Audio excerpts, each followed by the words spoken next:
দাবী উত্থাপন কৰিব খোজো ৰাইজৰ দলৰ সভাপতি হিচাপে যে অসম চৰকাৰখনক সম্পূৰ্ণৰূপে কেন্দ্ৰীয় চৰকাৰে ভাঙি দিব লাগে আৰু অসমত ৰাষ্ট্ৰপতি শাসন প্ৰৱৰ্তন কৰিব লাগে। মই ম্যাখেদা আন্দোলনৰ পৃষ্ঠপোষকতা কৰিছো। অসমৰ মুখ্যমন্ত্ৰীজনে কৈছে যে মিয়াৰ লগত কাজিয়া কৰিবৰ কাৰণে অসমৰ খিলঞ্জীয়া মানুহক আমি বন্দুক দিব খুজিছো। অসমৰ মুখ্যমন্ত্ৰীজনে স্পষ্টকৈ কৈছে যে মিয়া খেদিবৰ কাৰণে অসমীয়া মানুহে আন্দোলন কৰিব লাগে। যিজন মানুহে আন্দোলনৰ সদায় বিৰোধিতা কৰি আহিছিলে সেই মানুহজনে এতিয়া স্পষ্টকৈ কৈছে যে নহয় মিয়া খেদিবৰ কাৰণে আন্দোলন কৰিব লাগে। তো এই গোটেইবিলাক কথাৰ মাজেদি আমি দেখিবলৈ পাইছো যে অসমত এটা অৰাজক পৰিস্থিতিৰ সৃষ্টি কৰি দিয়া হৈছে। অৰাজক নৈৰাজ্যবাদী পৰিৱেশ এটা সৃষ্টি কৰি দিয়া হৈছে, যিটো পৰিৱেশ আচলতে মণিপুৰত এনেকৈ তৈয়াৰ কৰি লোৱা হৈছিল।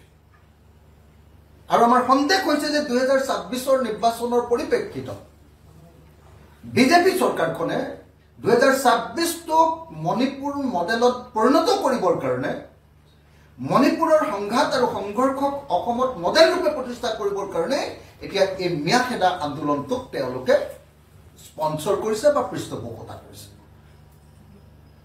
গতিকে এই মুহূৰ্তত যি চৰকাৰে কৈ দিছে যে আমি নিৰাপত্তা দিব নোৱাৰো, আপোনালোকে নিজৰ নিৰাপত্তা নিজে দিবৰ কাৰণে বন্দুক লওক, যি চৰকাৰে কৈছে যে ম্যাখেদা আন্দোলনক আমি পৃষ্ঠপোষকতা কৰিছো, তেওঁলোকৰ ঘৰ ভাঙি দিয়া হোক, যি চৰকাৰে কৈছে যে আন্দোলন কৰক, সেই চৰকাৰক আচলতে আজিৰ দিনটোত কোনো পধ্যে সকলো ক্ষেত্ৰতে এই চৰকাৰখন তেওঁলোকে গৃহমন্ত্ৰী হিচাপে মুখ্যমন্ত্ৰী হিচাপে সম্পূৰ্ণৰূপে ব্যৰ্থ হৈছে অসমৰ আইন শৃংখলা ৰক্ষা কৰাত। আৰু সেইকাৰণে মই দাবী উত্থাপন কৰিব খোজো ৰাইজৰ দলৰ সভাপতি হিচাপে যে অসম চৰকাৰখনক সম্পূৰ্ণৰূপে কেন্দ্ৰীয় চৰকাৰে ভাঙি দিব লাগে আৰু অসমত ৰাষ্ট্ৰপতি শাসন প্ৰৱৰ্তন কৰিব লাগে। নহ'লে অচিৰে অসম মণিপুৰ হোৱাৰ ক্ষেত্ৰত 100% মণিপুৰ হ'ব। দীৰ্ঘদিন ধৰি যদি আপোনালোকে দেখিছে যে মণিপুৰ ঠাণ্ডা কৰিবলগীয়া হৈছে এতিয়া ৰাষ্ট্ৰপতি শাসন দি, অসমকো তেনেকুৱা ধৰণৰ এটা সংঘৰ্ষমূলক ঠাইলৈ পৰিণত কৰি সেই সংঘৰ্ষমূলক ঠাইখিনিক ভোট আনিবৰ কাৰণে হিন্দু মুছলমানৰ ৰাজনীতি কৰি ভোট আনিবৰ কাৰণে এই কাম কৰা হৈছে। আৰু সেইকাৰণে মই ভাবো যে সংবিধানখনক সম্পূৰ্ণৰূপে নৎসাত কৰি এখন সাংবিধানিক চৰকাৰে সম্পূৰ্ণ বিফলতা টোটেল ফেইলাৰ হোৱাৰ কাৰণে এই চৰকাৰক আমি বৰখাস্ত কৰিবৰ কাৰণে কেন্দ্ৰীয় চৰকাৰৰ ওচৰত দাবী জনাইছো।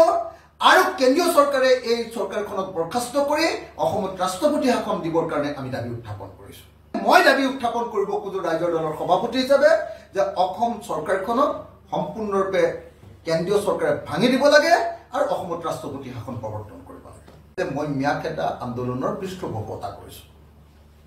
অসমৰ মুখ্যমন্ত্ৰীজনে কৈছে যে মিয়াৰ লগত কাজিয়া কৰিবৰ কাৰণে অসমৰ খিলঞ্জীয়া মানুহক আমি বন্দুক দিব খুজিছো। অসমৰ মুখ্যমন্ত্ৰীজনে স্পষ্টকৈ কৈছে যে মিয়া খেদিবৰ কাৰণে অসমীয়া মানুহে আন্দোলন কৰিব লাগে।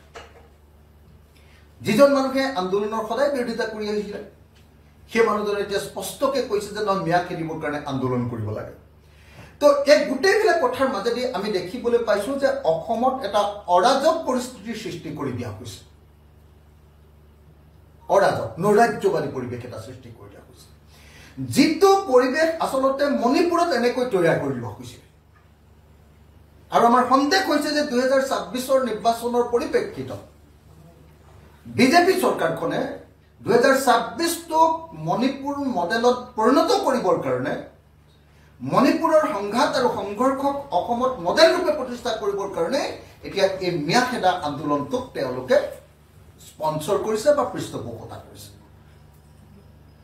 গতিকে এই মুহূৰ্তত যি চৰকাৰে কৈ দিছে যে আমি নিৰাপত্তা দিব নোৱাৰো, আপোনালোকে নিজৰ নিৰাপত্তা নিজে দিবৰ কাৰণে বন্দুক লওক, যি চৰকাৰে কৈছে যে ম্যাখেদা আন্দোলনক আমি পৃষ্ঠপোষকতা কৰিছো, তেওঁলোকৰ ঘৰ ভাঙি দিয়া হোক, যি চৰকাৰে কৈছে যে আন্দোলন কৰক, সেই চৰকাৰক আচলতে আজিৰ দিনটোত কোনো পধ্যে সকলো ক্ষেত্ৰতে এই চৰকাৰখন তেওঁলোকে গৃহমন্ত্ৰী হিচাপে মুখ্যমন্ত্ৰী হিচাপে সম্পূৰ্ণৰূপে ব্যৰ্থ হৈছে অসমৰ আইন শৃংখলা ৰক্ষা কৰাত।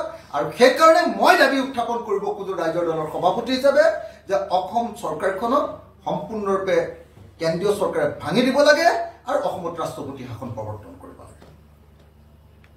নহ'লে অচিৰে অসম মণিপুৰ হোৱাৰ ক্ষেত্ৰত 100% মণিপুৰ হ'ব।